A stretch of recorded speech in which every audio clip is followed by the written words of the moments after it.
आपके सामने अपने कुछ विचार व्यक्त करना चाहती हूँ। अजी इस मुल्क को खतरा ना हिंदुओं से है ना मुसलमानों से है। अजी इस मुल्क को तकलीफ है तो बेईमानों से है और गद्दारों से है। भूल मत करना सिर्फ पापा की इस परी समझने की मुझे, इस वतन की रक्षा के खातिर हथियार उठाना भी आता है मुझे, हथियार उठाना भी आता है मुझे।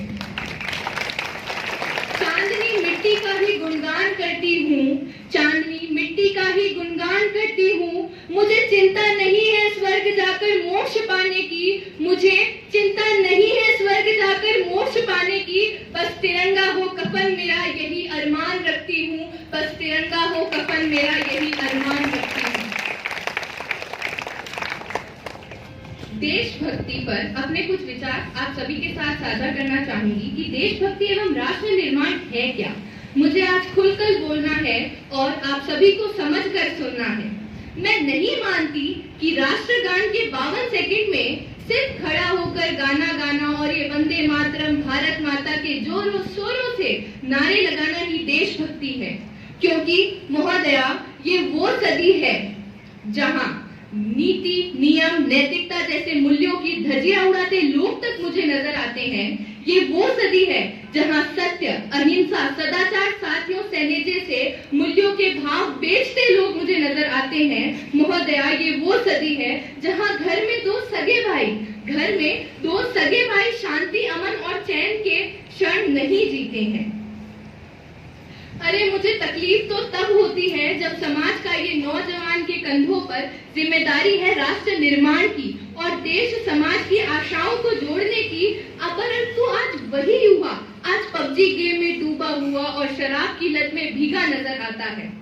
तो मैं इन युवाओं को कहना चाहूंगी कि मोह निद्रा में सोने वाले लोगों, अभी भी वक्त है तुम जाग जाओ। मोह निद्रा में सोने वाले लोगों, अभी भी वक्त है जाग जाओ। इससे पहले कि तुम्हारी नींद कहीं इस राष्ट्र को ही ना ले डूबे, इससे पहले कि तुम्हारी नींद कहीं इस राष्ट्र को ही ना ले डूबे। इस मुल्क को खतरा ना हिंदुओं से है ना मुसलमानों से है। अजी इस मुल्क को तकलीफ हो तो सिर्फ बेईमानों और गद्दारों से है, सिर्फ बेईमानों और गद्दारों से है। एक सैनिक बनकर सेना में जाना देशभक्ति नहीं होती। आजादी के पूर्व बात कुछ और थी और अब बात कुछ और है। तब झांसी की रानी लक्ष्मीबाई से लेकर शहीद आजम वीर भगत सिंह, चंद्रशेखर आजाद से लेकर महात्मा गांधी तक इन्हें हम देशभक्त कहते थे। परंतु आज मैं देशभक्त कहूँ तो किसे कहूँ? अपने परिवार, समाज और राष्ट्र के प्रति समर्पण का भाव है देशभक्ति। हर देशद्रोही के जीवन में आने वाला तूफान है देशभक्ति। देशभक्ति धर्म, लोकता को पछाड़कर ईमानदारी से किया गया काम है, तो वो है देशभक्ति।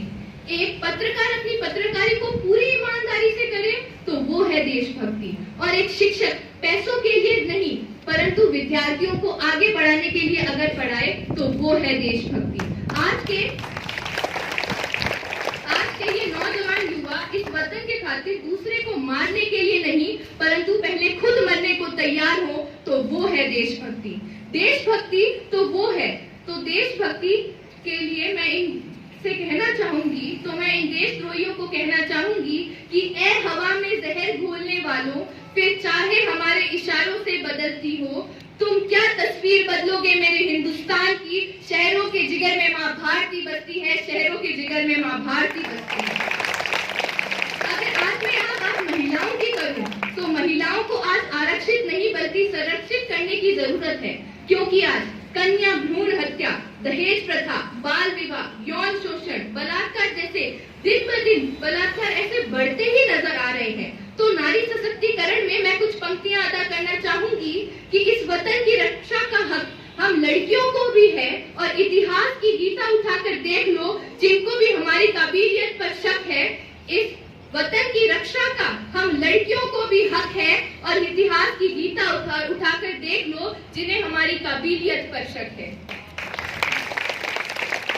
किसी के लिए खुशियां लेकर आई हूँ तो किसी के लिए काली परछाई हूँ। मैं भी इस वतन की रक्षा के खातिर कंधे से कंधा मिलाने आई हूँ और भारत माँ की बेटी हूँ। मैं तैयार हूँ सरहद पर जाकर सीने पर गोली खाने के लिए। तैयार हूँ एक माँ बनकर, हर दर्द को सहेजना आता है। एक बहन, बेटी या पत्नी बनकर हर गम को छुपाना आता है। और रसोई में सिर्फ बेलन ही नहीं साहब, मुझे इस वतन को रक्षा के लिए हथियार भी उठाना आता है। इस वतन की रक्षा के लिए हथियार भी उठाना आता है। और भूल मत करना पापा की परी समझने की, मैं रानी लक्ष्मीबाई हूँ, मैं रानी लक्ष्मीबाई हूँ।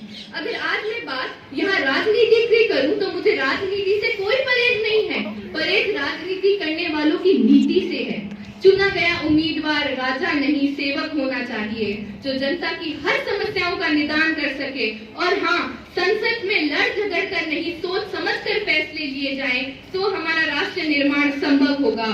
तो मैं इन राजनेताओं के पर 2 लाइन कहना चाहूंगी, जिन्हें हम हार समझ बैठे हैं गला अपना सजाने को, जिन्हें हम हार समझ बैठे हैं गला अपना सजाने को, अब नाग बन बैठे हैं हम ही को काट खाने को, वही नाग बन बैठे हैं हम ही को काट खाने को।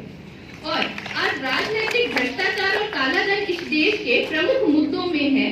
जो इंसान तो उसमें इंसान तो चढ़ जाता है, परंतु इंसानियत चोट खा जाती है। और इस धन से सोने की चेन तो खरीद सकते हैं, लेकिन नींद चैन की सो नहीं सकते, नींद चैन की सो नहीं सकते, इसका दावा मैं करती हूँ। हमारा राष्ट्र निर्माण तब संभव होगा जब एक गरीब की झोपड़ी को बदलकर अपना घर होगा। हमारा राष्ट्र निर्माण तब संभव होगा जब प्रत्येक किसान के खेत में पानी पहुंचाया जाएगा। हमारा राष्ट्र निर्माण तब संभव होगा जब जाट, राजपूत, मेघपाल का भेदभाव हमारे इस पूरे उससे मिटाया जाएगा। हमारा राष्ट्र निर्माण